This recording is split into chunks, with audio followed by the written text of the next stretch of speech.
হুমায়ুন কবির একের পর এক কীর্তি সামনে আসছে। প্রথমে বাবা মাকে খুন, আর তারপরে বনগাঁর লকআপে বেপরোয়া খুনি হুমায়ুন। কেন এই কথা বলছি? কারণ লকআপে মারমুখী হুমায়ুন কবির, বাবা মাকে খুন করে গ্রেফতার হুমায়ুন কবির, আর বনগাঁ থানার লকআপে বেপরোয়া খুনি হুমায়ুন। জেরা করতে এলেই পুলিশ অফিসারদের উপর চড়াও হুমায়ুন। এবং যদি আপনাদের মনে করিয়ে দেব, প্রথমে বাবা মাকে খুন, তারপর বনগাঁয় পালিয়ে যাওয়া এবং বনগাঁর এতিমখানায় সেখানেও ছুরির কোপ, এবং তার এই যে বারবার একাধিক বিষয় উঠে আসছে, বারবার বিভিন্ন বিষয়ে একাধিক তথ্য উঠে আসছে। শুধু তাই না, যখন তাকে গ্রেফতার করা হলো, তাকে যখন জেরা করতে যাচ্ছে পুলিশ, তখন পুলিশও আহত হচ্ছে।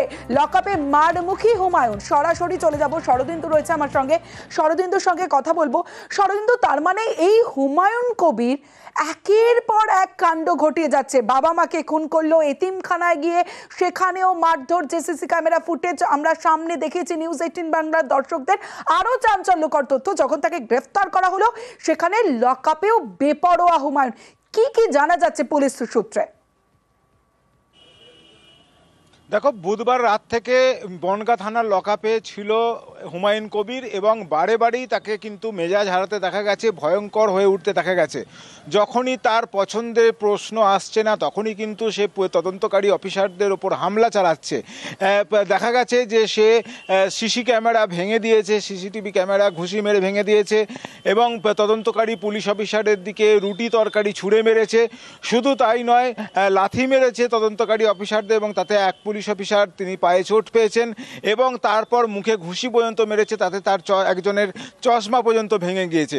বারে বারেই কিন্তু হিংস্র হয়ে উঠছে এই হুমায়ুন কবির।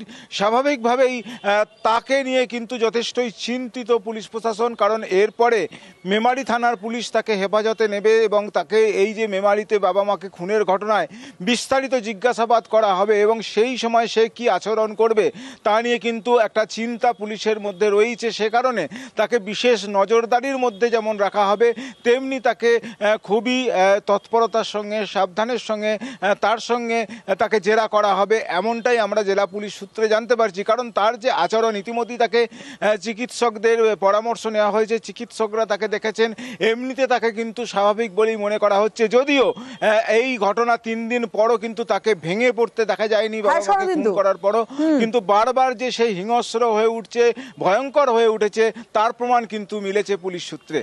বেশ, মা বাবাকে খুন, এতিমখানায় ছুরি নিয়ে তাণ্ডব, লকআপেও মারমুখী হুমায়ুন। সিসি ক্যামেরা ভেঙেছে, যেমনটা জানাচ্ছিল হুমায়ুনের হাতে আক্রান্ত বনগাঁ থানার একাধিক অফিসার। কারো চশমা ভেঙেছে, কেউ পায়ে চোট পেয়েছে। মেমারিতে মা বাবার গলার নলি কেটে খুন, তারপর উত্তর 24 পরগনার বনগাঁর এতিমখানায় হামলা, ছুরি নিয়ে এলোপাথারি কোপ। পূর্ব বর্ধমানের মেমারির বাসিন্দা হুমায়ুন কবিরকে গ্রেফতার করে বনগাঁ থানার পুলিশ। থানার লকআপেও মারমুখী হুমায়ুন। তদন্তকারীরা জানিয়েছেন, লকআপের সিসি ক্যামেরা ভেঙে ফেলেছে হুমায়ুন, মারধর করেছে পুলিশ অফিসারদেরও, ঘুষি মেরে একজনের চশমা ভেঙে ফেলেছে। হুমায়ুনের লাঠিতে এক অফিসারের পায়ে চোট লেগেছে।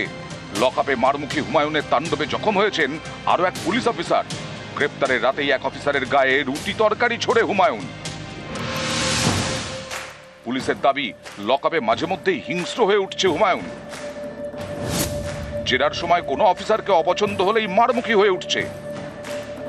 গত বুধবার সন্ধ্যায় হুমায়ুনের হিংস্র চেহারা দেখা যায় বনগাঁর এতিমখানায়, ছুরি নিয়ে এলোপাথারি হামলা চালায়। তদন্তকারীদের সন্দেহ, জঙ্গিদের সঙ্গে যোগাযোগ ছিল লোন উলফ হুমায়ুনের। জেরা এসে জানিয়েছে, বনগাঁ থেকে বাংলাদেশ হয়ে মায়ানমার যাওয়ার ছক ছিল তার। সেখানে রোহিঙ্গাদের সঙ্গে কাজের পরিকল্পনা ছিল, কিন্তু বনগাঁর এতিমখানায় হামলার পর তাকে স্থানীয়রা ধরে ফেলে।